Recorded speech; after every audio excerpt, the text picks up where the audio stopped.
Hi everyone, welcome back to GK Today. I'm Palak Khandelwal as your guide. Today we will be discussing most important MCQ for 6th of January 2022 which are related to the current affairs of banking, economics and financial sector. These CDs will be extremely beneficial to everyone preparing for banking exam such as IBPS, SBI, RBI Grade B and other banking related papers. So now start with the first question. IRDA has recognized which insurers as domestically systematically important insurers for financial year 2021 to 2022. So the correct answer of this question is option D, that is GIC, LIC and New India Insurance. So recently, as per Indian Regulatory and Development Authority of India, the LIC and the General Insurance Company and New India Insurance continue to be domestically systematically important insurers for the financial year 2021 to 2022. Apart from that, the DSIIS check is given to those insurance which are too big or too small to fail. The failure of these insurance will cause a delocation of financial system and will affect majorly on the country's economy as well as. So now let's talk about some important takeaways for all competitive exam. The IRDA is regulatory body under the jurisdiction of Ministry of Finance, Government of India and is tasked with regulatory and licensing the insurance and reinsurance in India. It was constituted by the Insurance Regulatory and Development Authority Act 1999 and the Act Parliament passed by the Government of India. Do remember the agency headquarters situated in Hyderabad. Okay, so now next question is, which organization was responsible for Digital Magazine's Innovation for You and the Ingenious Thinkers? So the correct answer of this question is option B, that is Atal Innovation Mission.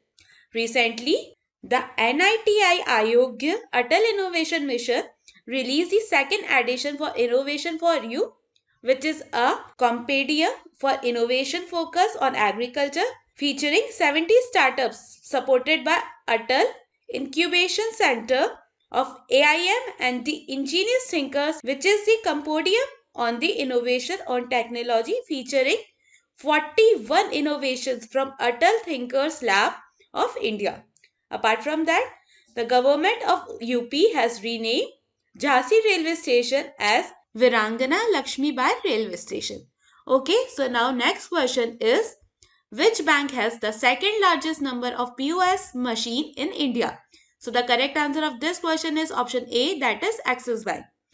Recently, Axis Bank has become the second largest merchant acquiring bank in country, leapfrogging two spaces during 2021 by installing over 2 lakh card swipe machine during the year. This is part of the bank Axis One strategy, where it approaches the customer by offering its entire range product instead of standalone services. Apart from that, Axis Bank's strategy to increase the number of merchants is to offer the latest in the technology to them and address pain points.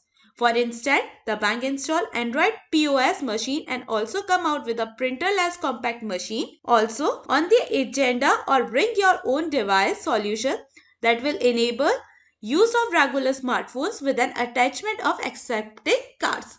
Okay, so now next question is, which bank recently acquired a 9.9% share in GIFT IFSI based clearing crop? So the correct answer of this question is option C, that is State Bank of India. State Bank of India will acquire up to 9.95% stake in India International Clearing Corporation Limited subject to a maximum investment of rupees 4.03 crores. The clearing corporation is a gift city in Gandhinagar in Gujarat based market infrastructure institution. The corporation is the first international clearing corporation to set up the Gujarat International Finance Tech City, also known as GIFT.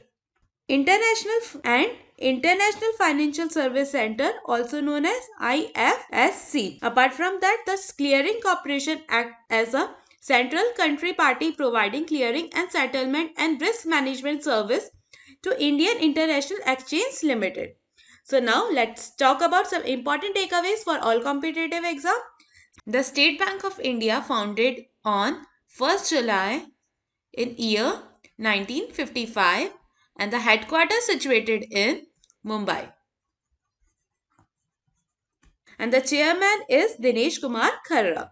Okay, so now next question is, which organization will provide USD 125 million loan for water supply and sanitation project in Uttarakhand?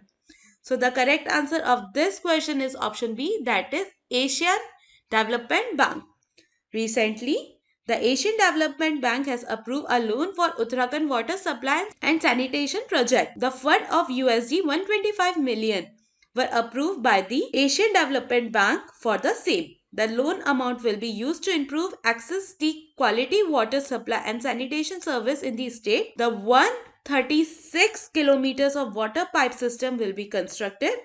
This water pipe system will replace defective water network in South Dehradun. The fresh, reliable and continuous water supply will be delivered to 40,000 people of the state. The funds will also be used to install water meters about 5,400 households. Apart from that, the water meters will support efficiency water use and consumption bill. Do remember headquarters of Asian Development Bank situated in Philippines? Okay. So that's it for today. I hope you liked this session. These were the important news and events for today which are related to the business, economics and financial sector. We meet again with some more important current affairs. Till then, stay tuned. Thank you so much for watching and please do not forget to subscribe GK Today.